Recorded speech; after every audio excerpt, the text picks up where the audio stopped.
Raymond Barre à Pékin, un accueil chaleureux pour renouer des relations commerciales en baisse. Proche-Orient, les bons offices américains pour dissiper les tensions. Begin accepte le principe d'un sommet tripartite à Washington.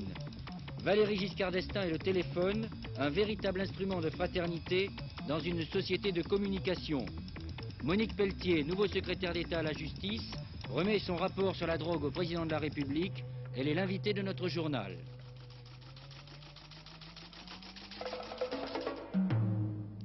Mesdames, Messieurs, bonsoir. Toujours le mauvais temps ce soir en France. Après les graves inondations du Midi, la situation, je vous l'ai dit hier soir, a vraiment tourné à la catastrophe en Lozère en raison des chutes de neige dont la hauteur a largement dépassé le mètre en plusieurs secteurs. Et puis les masses neigeuses ont remonté vers le nord sur Paris où d'abondants flocons sont tombés ce matin. Et c'est une neige, vous le verrez, qui tient, ce qui est rare dans la capitale. La situation a été difficile pour les banlieusards qui voulaient regagner leur domicile ce soir et pour certains avions détournés de Roissy-sur-Orly. Mais je le répète, ce n'est rien en comparaison de ce qui se passe dans les Cévennes. « 60% des hameaux et villages sont encore isolés en Lozère, dans la région Cévenole au sud de Florac et en Margeride dans la région de Gandrieux. La neige a cessé de tomber en début d'après-midi, mais l'électricité est coupée, les communications téléphoniques interrompues, le gaz et le fioul de chauffage s'épuisent et le pain manque. Les hélicoptères ravitaillent les fermes ou évacuent les malades, les chasse-neige dégagent les routes et la situation s'améliore lentement. Le plus gros de l'alerte est passé en Lozère. La zone nuageuse se déplace maintenant vers l'est-sud-est. Elle affectera demain les régions méditerranéennes. Il neigera sur les sommets de la Corse et du sud des Alpes. Sur les routes et les autoroutes, la neige a provoqué de nombreux accidents. La prévention routière rappelle aux usagers qu'il faut allumer les feux de croisement, brancher le dégivrage de la lunette arrière des véhicules, actionner ses essuie-glaces, s'informer sur les conditions de circulation et ne pas rouler vite. Chaînes ou pneus neige sont recommandés sur les routes enneigées ou verglacées.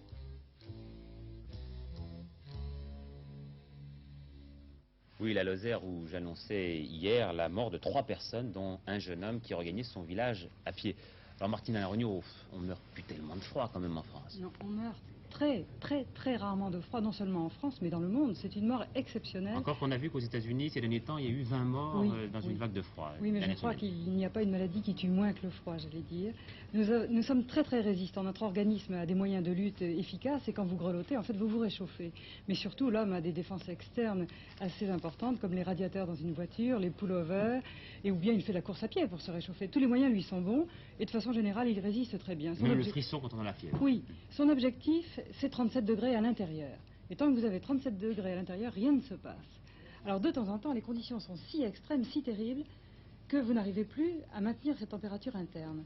Alors là, vous pouvez vous poser des questions, parce que si la température interne tombe, vous commencez à vous porter mal, vous ne faites plus face au déficit externe. Ça peut descendre très bas? Alors ça peut descendre assez bas, à 33 degrés vous n'allez déjà pas très bien, mais on connaît des survivants à 28 degrés internes et même dans certaines conditions 23 degrés. Alors il y a l'exemple de ce jeune Cubain qu'il faut que vous nous racontiez. Oui, alors il y a un Cubain qui a réussi à survivre à un voyage clandestin en avion dans un train d'atterrissage à 9000 mètres d'altitude par moins 40 pendant plusieurs heures, La Havane, Madrid. Et alors les médecins vous disent, eh bien, c'était tout à fait naturel. Ce n'est pas obligatoire de survivre, mais après tout, si vous êtes totalement passif, vous vous mettez dans une grande économie de moyens, et à ce moment-là, vous attendez le secours de l'extérieur. Si c'est pas trop long, vous pouvez très bien survivre. Alors on fait le chaud et froid maintenant. Un accueil chaleureux pour Raymond Barre, arrivé ce matin à Pékin, peu après 8 heures du matin. Un long voyage qui doit durer jusqu'à mardi prochain, avec au programme des entretiens politiques demain et après-demain, une journée touristique dimanche à Pékin et puis un crochet en Mandchourie et à Shanghai après. Ce sont les 2 principaux personnages de la hiérarchie chinoise qui ont accueilli le Premier ministre à son arrivée, Hua Guofeng et Deng Xiaoping. 4000 enfants à l'aéroport, il était 15 h à Pékin, 8 h ce matin, heure française. Et les 2 personnages les plus importants de la scène politique chinoise qui se sont déplacés personnellement pour accueillir Raymond Barre. Hua Guofeng, Premier ministre et président du Parti communiste, Deng Xiaoping, vice-premier ministre. Drapeau tricolore et chinois côte à côte, c'est la première visite d'un chef de gouvernement occidental depuis la mort de Mao Tse-tung. C'est aussi la plus importante visite française en Chine depuis celle de Georges Pompidou en 1973. Sans doute donc l'occasion de relancer une coopération que les Français jugent de leur côté trop prudente. Depuis 14 ans, depuis le voyage du général de Gaulle à Pékin, il n'existe aucun problème politique entre la Chine et la France.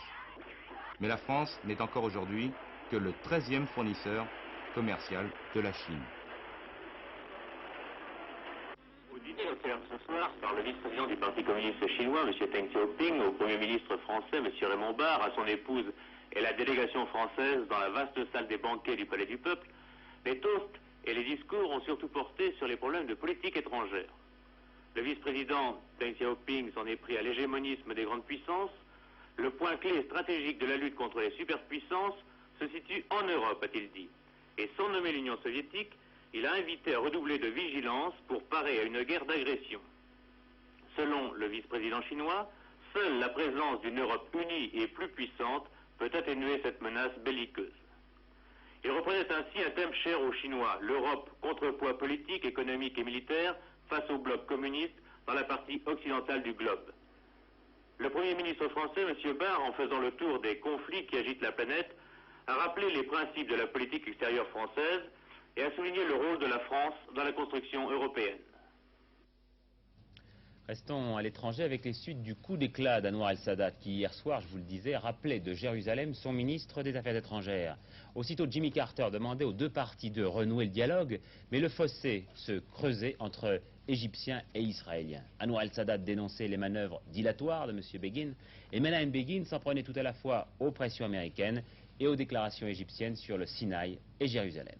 C'était un au revoir, mais pas un adieu. Voilà ce qu'on est tenté de dire ce soir à Jérusalem après le départ précipité, aux premières heures du jour, de la délégation égyptienne à la conférence de la paix. Et comme pour bien montrer qu'il partage cet optimisme, le secrétaire d'État américain Cyrus Vance a passé une partie de la matinée à jouer au tennis sous l'œil étonné des journalistes. Le calme est donc revenu après l'extrême confusion de la nuit dernière où le hall du Hilton ressemblait plus à une salle d'attente qu'à l'antichambre d'une conférence internationale.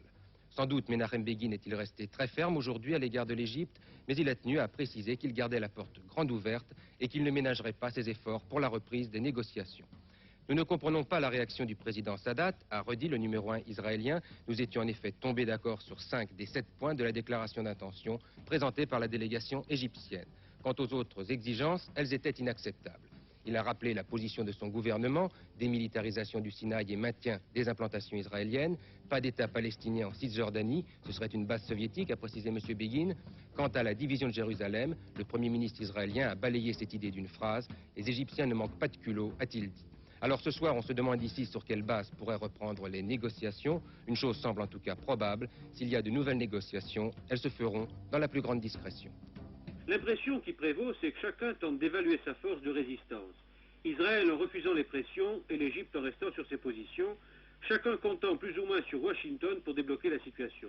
Sadat fera un discours samedi matin. D'ici là, il serait étonnant que Cyrus Vance, qui fait escale demain au Caire, n'ait pas réussi à mettre sur pied une formule de compromis, une de plus, qui permette de reprendre les conversations qui sont jusqu'à présent, et jusqu'à preuve du contraire, seulement suspendues. Cette fin de semaine, en tout cas, comporte donc une échéance capitale pour le processus de paix au Proche-Orient. Comme prévu en Italie, on prend les mêmes et on recommence. M. Giulio Andreotti a été chargé de former le nouveau gouvernement par le président de la République, M. Leone. Une lettre de Raymond Barre au commissaire au plan avant son départ pour la Chine. Le Premier ministre a demandé à Jean Ripper, encore à ce poste pour quelques jours, de procéder à l'adaptation du 7e plan, c'est-à-dire à mi-parcours de ce plan. L'économie française, a dit Raymond Barre, doit en effet poursuivre un effort soutenu de redressement et d'adaptation. C'est une jolie surprise que le président de la République avait gardé dans sa manche pour le centenaire de l'École supérieure des télécommunications, la baisse du prix du raccordement téléphonique qui passera dès demain de 800 francs à 700 francs. Valéry Giscard d'Estaing avait gardé la nouvelle pour ce centenaire, donc, une manifestation qui était aussi pour lui l'occasion de fêter le 10 millionième abonné au téléphone. Et oui, déjà 10 millions. Ça va très vite et on se prend à oublier le temps où le téléphone était un objet de scandale ou de dérision. La généralisation de l'usage du téléphone et des techniques nouvelles de télécommunication est la condition nécessaire pour que cette invention devienne, comme je le souhaite, un véritable instrument de fraternité et que, pour que nous parvenions, grâce à elle, à ce que notre société devienne une société de communication. Je veux dire par là le moyen de faciliter, d'intensifier, d'enrichir les relations entre les hommes et entre les peuples, luttant ainsi contre les courants profonds et mauvais qui, dans la société contemporaine, renforcent ici la solitude et là l'égoïsme.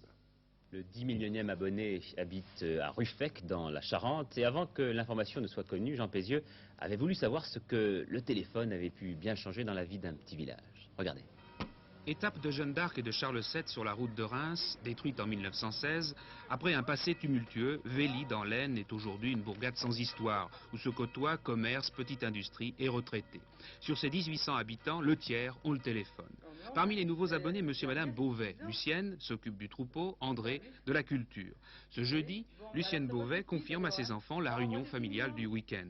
Mais le téléphone sert avant tout au travail. Pour les bêtes, quelquefois on avait un mauvais village ou n'importe quoi, on est obligé du vétérinaire, obligé de courir dans le pays, et ça m'est même arrivé la nuit d'aller déranger les gens dans le pays, faire 300-400 mètres chez les gens pour appeler le vétérinaire. Alors il fallait courir, et ben, ça faisait toujours du dégât pour les bêtes parce que c'est toujours un peu en urgence. Ou alors si c'est pour le matériel agricole. Mon mari prenait son auto et allait à l'atelier directement pour chercher les pièces. Alors on arrivait là-bas, il n'y avait pas de pièces. Maintenant le téléphone, bon, on se déplace pas. On téléphone, bon ben les pièces sont là, on va les chercher. Les pièces ne sont pas là, ils nous disent quand les pièces sont arrivées le lendemain ou sur le lendemain. Maintenant je crois que ça fait partie de la famille, ça fait partie de la maison, ça fait partie de notre travail.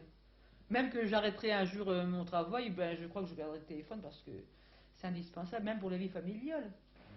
Le téléphone, depuis août, relie aux entreprises de la région l'atelier où Henri Oziecki fabrique des tiges pour composants de résistance. En mai 1977, licencié par sa société, il s'est mis à son compte, mais pendant 4 mois, cela a été dur sans téléphone. C'est-à-dire j'avais téléphoné à la poste, donc j'étais obligé d'arrêter les machines, donc perte de production. Et vous avez combien de clients aujourd'hui? Avec 4. Et quand vous avez commencé? 9 et 1. Donc le téléphone m'a apporté 3 clients. Et votre production a pu augmenter un peu? Disons, je gagne à peu près 20 ou 30%. Donc je suis connu maintenant. Si quelqu'un a besoin de pièces de décolletage, donc il me voit. Il peut me trouver dans l'annuaire. Le temps s'écoule pour Madame Tastet et ses 87 ans, entre les travaux de broderie et la télévision. L'ancienne commerçante de Saint-Ouen s'est retirée à Vély il y a 20 ans. Aujourd'hui, elle ne peut plus marcher jusqu'au village, mais depuis 4 ans, elle a le téléphone. Maintenant, je ne peux plus bouger, je ne peux plus marcher. Alors, je suis obligé d'avoir le téléphone. J'ai besoin du docteur, je téléphone, il est immédiatement là. J'ai besoin même à la pharmacie, il se dérange.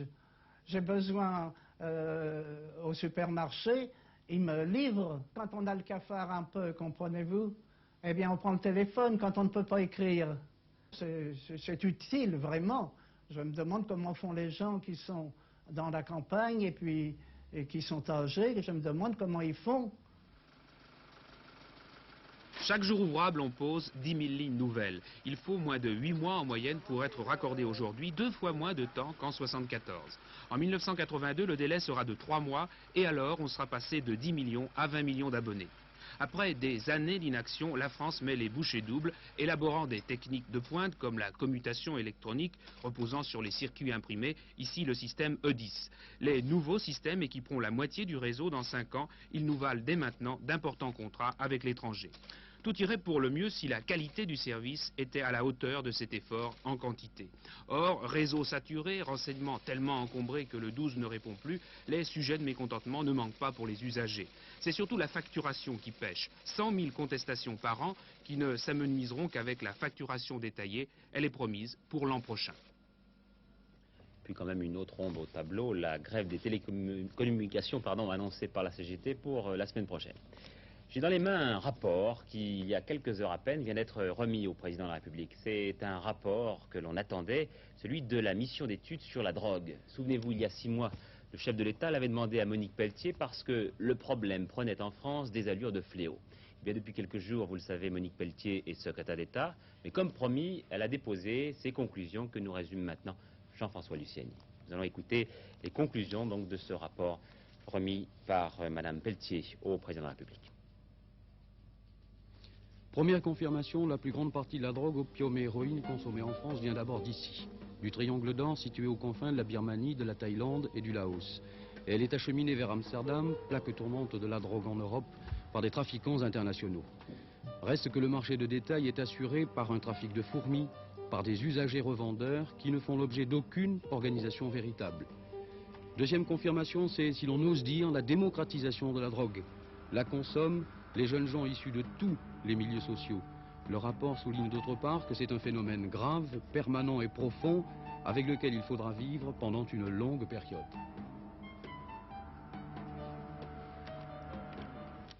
Avec nous, Monique Pelletier, alors pourquoi, selon vous, c'est un phénomène grave et profond avec lequel il faudra vivre longtemps? Je dis que c'est un phénomène grave et profond, d'abord parce que je pense aux familles qui ont ce problème chez elles, et je les ai vues, c'est dramatique.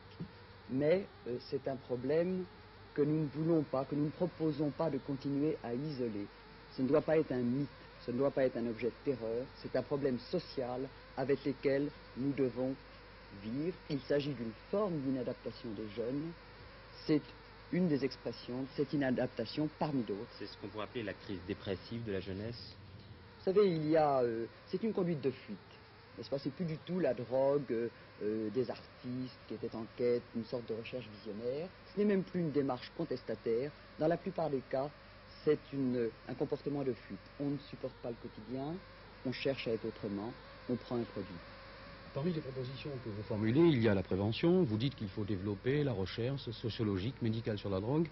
Et puis vous souhaitez informer. Vous voulez qu'on parle de la drogue? Je souhaite informer parce que nous avons réalisé à quel point les jeunes et les familles étaient peu informés. Mais il ne faut pas en parler n'importe comment. C'est un problème qu'on se pose à la télévision. Oui, oui, et loin de nous l'idée d'ouvrir n'importe comment un débat sur la drogue. Ce que nous proposons, et même ce que nous voulons, c'est que les jeunes, seuls ou en groupe, quand ils se posent des problèmes par rapport à la drogue, mais ils ne s'en posent pas comme ça d'une manière isolée. Ils se posent des problèmes par rapport à la sexualité, par rapport à l'alcool, par rapport à leur avenir, par rapport à leur famille, puissent trouver des adultes disponibles en qui ils aient confiance. Pour les jeunes, le petit groupe. Pas d'information systématique en classe de 3e B, il n'en est pas question. Des petits groupes qui puissent trouver une réponse à leurs problèmes. Mais pour les parents, une information sérieuse. Et pour les éducateurs, pour les enseignants, pour les policiers, pour les magistrats, pour tous ceux qui, professionnellement, peuvent être confrontés à ce problème. Ça peut aller jusqu'à des émissions de télévision?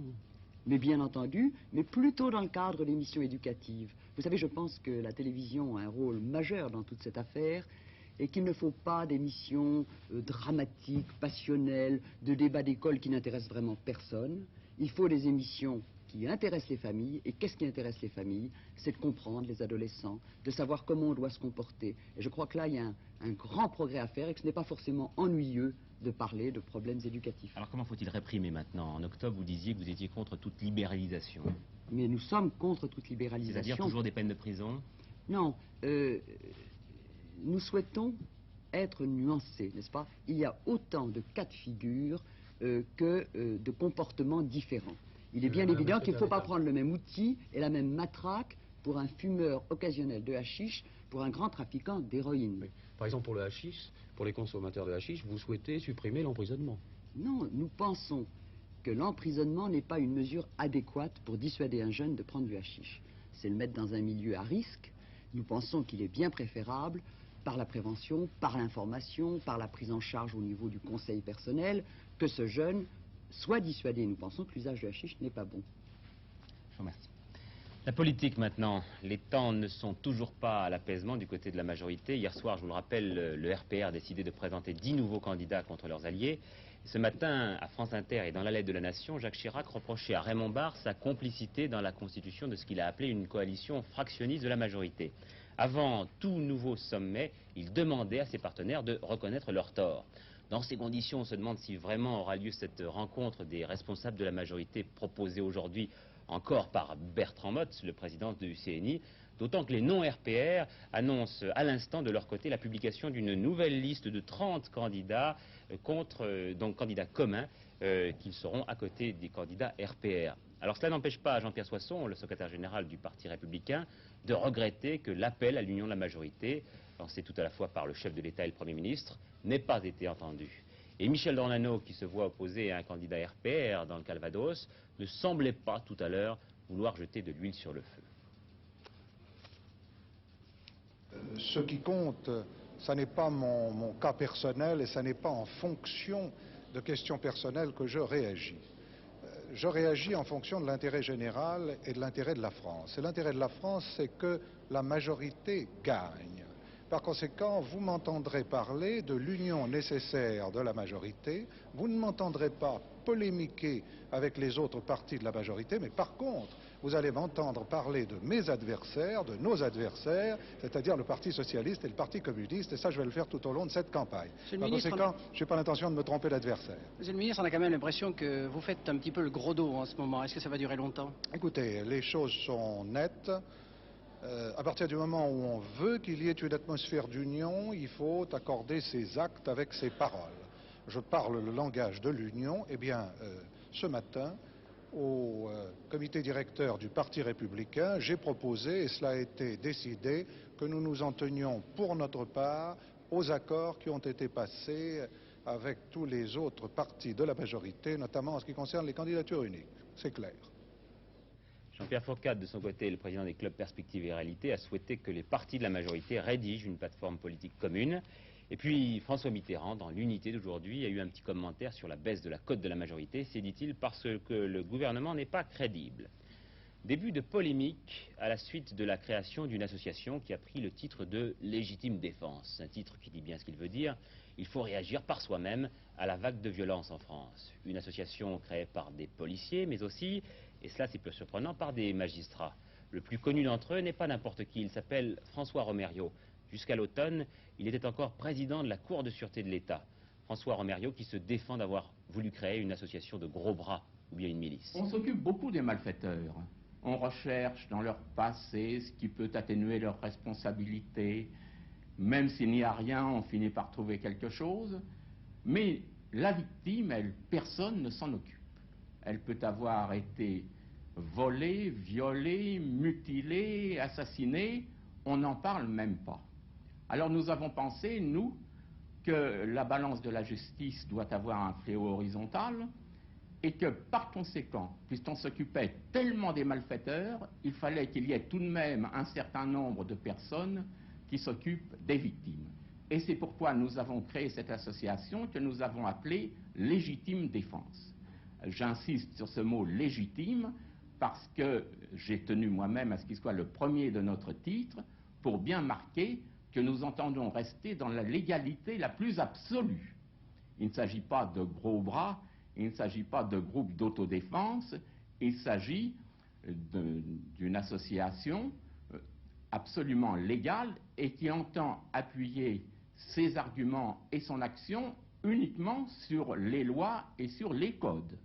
Voilà pour le point de vue de M. Romerio, mais le problème n'est pas si simple. Oui, le président François Romerio représente sans nul doute actuellement l'opinion de beaucoup de gens en France. Mais des gens qui sont généralement peu informés des choses et des chiffres précis et qui réagissent d'une façon passionnelle alors que lui, ancien magistrat de très haut rang, est un professionnel de la justice. Je crois qu'il faut faire attention à ne pas se gorger de clichés, c'est-à-dire des réactions, encore une fois, passionnelles de l'opinion publique face à des actes odieux dont le caractère dramatique est multiplié, c'est vrai, par notre société de communication. Car au fond, on peut se poser la question, qui juge? Des magistrats ou des jurés dont on ne peut pas suspecter l'honnêteté? Et qui contrôle les remises de peine? Eh bien, encore des magistrats qui ne le font pas à la légère. Alors, est-ce à dire que ces gens ne font pas leur métier? Et quel intérêt aurait-il à être laxistes? Ils sont généralement les premiers menacés. Alors, je crois qu'il faut faire bien attention à ne pas donner aux Français le goût de la justice personnelle. En revanche, car le problème de la criminalité existe, et celui aussi de la non-protection, je pense que la véritable solution s'appuie sur trois choses. D'abord, une plus grande et surtout une plus longue formation des policiers. Deuxièmement, une meilleure utilisation des policiers. Et surtout, une augmentation sensible, très sensible, des moyens matériels mis à la disposition des policiers. Du sport maintenant. D'abord la confirmation que Jörg Eppel est sorti du coma. Vous savez que ce jeune boxeur ouest-allemand n'avait pas repris connaissance depuis le 18 décembre, depuis son combat contre le Français Alain Marion. Jörg Eppel va même faire bientôt quelques pas dans sa chambre. Enfin, une belle performance pour les skieuses françaises. Perrine Pellen, qui avait gagné la première manche, s'est classée finalement 3e dans le slalom spécial de Bad Gastein. Elle est devancée par Lise-Marie Morero et par Annie Wenzel. Et puis enfin et surtout, et là c'est notre cadeau de fin de journal, voici en images le festival nancéen et le récital de Michel Platini hier soir à Nice. Nice, le leader du championnat de football, écrasé par Nancy hier soir 7-3. Regardez. Festival Nancy-Lorraine, festival Michel Platini, hier au Stade du Ray sous une pluie battante. Le premier but intervient à la 27e minute, c'est Janol qui ouvre la marque pour Nancy. Jusqu'alors, rien n'est fait, et c'est peut-être même un peu contre le cours du jeu que les Nancéens ont ouvert le score. Du reste, les Niçois, devant 8000 spectateurs, vont égaliser rapidement. Un tir de Katalinski est mal repoussé par Moutier, Tocco a suivi 1-1. À cet instant précis, à 5 minutes de la mi-temps, on est loin de penser à l'écrasement qui va suivre. Et pourtant, Baratelli n'est pas dans un bon jour. Il laisse échapper le ballon, 2 contres favorables et un tir merveilleux lifté de Michel Platini, 2-1, juste à la mi-temps. Baratelli n'en croit pas ses yeux. Et puis, après le repos, sous une pluie diluvienne, et en 25 minutes, Nancy, tenez-vous bien, va marquer 5 fois. 7 buts concédés sur son terrain, jamais on n'avait vu ça sur la pelouse d'un leader du championnat. Platini d'abord, un tir à ras de terre, Baratelli est à genoux.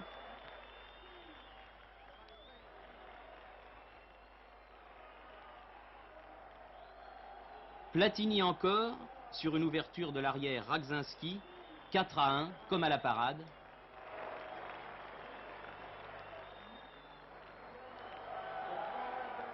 Puis Rouillet, le petit compagnon de Michel Platini, va réussir à marquer le 5e but. Tout seul aussi, comme un grand. Et à genoux, s'il vous plaît, comme au Brésil. Encore une attaque de Nancy. Bareja est obligé de suppléer son gardien. C'est l'incontestable penalty transformé, bien sûr, par Platini. 6-1. On joue depuis 72 minutes. Rouillet marquera le 7e but 6 minutes plus tard. Un but qui symbolise la réussite nancéenne et le manque de chance niçois. Mais il n'y avait pas que la réussite dans ce festival Nancy-Lorraine et Michel Platini. Les 2 buts niçois marqués dans les 10 dernières minutes, le premier sur un superbe retourné de Katalinski, digne des plus beaux buts du mois, amorti et retourné, puis un beau slalom dribblé de Guillou, ramenait le score à des proportions plus raisonnables, 7-3, mais on se pose des questions. Pour qu'un leader du championnat soit humilié comme cela sur son terrain, ou bien nous sommes très forts dans le football français, ou bien ce championnat est plus ouvert qu'on ne le croit. Mais ce Platini, quel joueur! En effet. Les résultats du quartet maintenant, le 7, le 20, le 2 et le 10, un quartet disputé à Vincennes et dont vous découvrez à l'instant les rapports sur votre écran. Ce sont des rapports vraiment astronomiques, plus d'1 million de francs. Je ne reviens pas sur la météo, elle reste mauvaise, je vous l'ai dit, demain surtout sur le nord de la France. Ce soir, c'est Gérard Rolls qui vous attend vers 22h50 pour notre dernier journal. Au nom de toute la rédaction, je vous souhaite une excellente fin de soirée à l'écoute de nos programmes. Bonsoir et à demain si vous le voulez bien, comme dirait un de mes amis.